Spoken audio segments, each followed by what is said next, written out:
हम सभी सृष्टि के निर्माता के रूप में परमपिता भगवान ब्रह्मा को देखते हैं, जबकि संचालक की भूमिका भगवान विष्णु संहारक महादेव स्वयं है। सृष्टि निर्माता भगवान ब्रह्मा की पत्नी का नाम सरस्वती है, लेकिन आखिरकार सरस्वती माता की कहानी क्या है या फिर सरस्वती की उत्पत्ति कैसे हुई? इसलिए आज हम आपको सरस्वती माता का जन्म, इसके पीछे का कारण, भगवान ब्रह्मा की पत्नी बनना इत्यादि सभी के बारे में विस्तार से बताएंगे। लेकिन इससे पहले वीडियो को लाइक कर चैनल को सब्सक्राइब अवश्य कर दे। साथ ही नीचे दिए गए घंटे के बटन को दबाना न भूले। ये उस समय की बात है जब भगवान ब्रह्मा को भगवान शिव ने पृथ्वी के निर्माण का आदेश दिया था। महादेव के आदेश अनुसार भगवान ब्रह्मा ने सृष्टि व इस पृथ्वी का निर्माण किया। उन्होंने पृथ्वी में समुद्र, नदियाँ, पहाड़, जीव जंतु, पेड़ पौधे इत्यादि सभी चीजों का निर्माण कर दिया। अपने द्वारा पृथ्वी का निर्माण किए जाने के पश्चात जब भगवान ब्रह्मा ने उसे देखा तो उन्हें अपनी बनाई रचना में कुछ कमी लगी। पृथ्वी दिखने में तो बहुत सुंदर थी, लेकिन चारों ओर केवल मौन व उदासी छाई। कहीं कोई ध्वनि व संवाद नहीं था एवं सब सूना सूना सा प्रतीत हो रहा था। कहने का तात्पर्य ये हुआ कि पृथ्वी में कभी भी कोई ध्वनि या संगीत नहीं था, जिस कारण पक्षियों के चहचहाने, नदियों के बहने,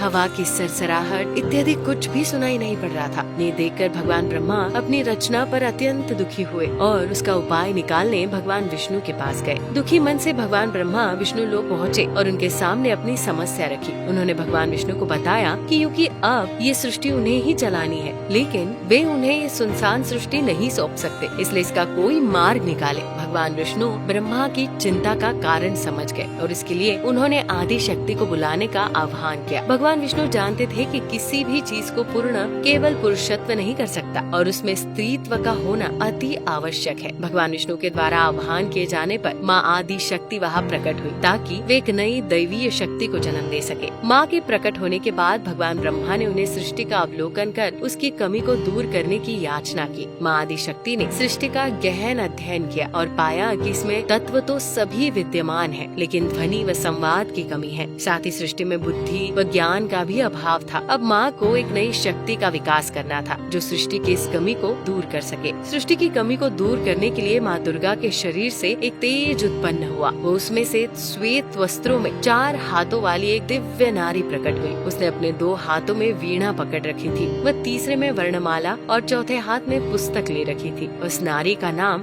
सरस्वती रखा गया। माँ सरस्वती ने प्रकट होते ही अपनी वीणा से मधुर संगीत बजाया। वीणा का संगीत बजते ही विश्व के समस्त प्राणियों में वाणी का विकास हुआ। वायु में सरसराहट होने लगी, जलधारा में कोलाहल हुआ व पूरा विश्व मानो चहक सा उठा। पूरी पृथ्वी में विभिन्न ध्वनियाँ गूंजने लगी, जिस कारण हर किसी में एक नया उत्साह व उमंग का संचार हुआ। इसी के साथ उन्होंने विश्व के सभी प्राणियों व जीव जंतुओं की प्रजातियों में उनकी क्षमता के अनुसार विद्या का विकास किया। माँ सरस्वती के प्रभाव के कारण ही हर जीव के अंदर विभिन्न कार्यों को करने की दक्षता थी। वह सभी में उसी अनुसार अलग अलग कौशल विकसित हुआ। इसके बाद माँ आदि शक्ति ने ब्रह्मा जी से कहा कि जिस प्रकार माँ लक्ष्मी भगवान विष्णु की आदि शक्ति है, माँ पार्वती महादेव की, उसी प्रकार माँ सरस्वती आपकी आदि शक्ति व धर्म पत्नी होगी।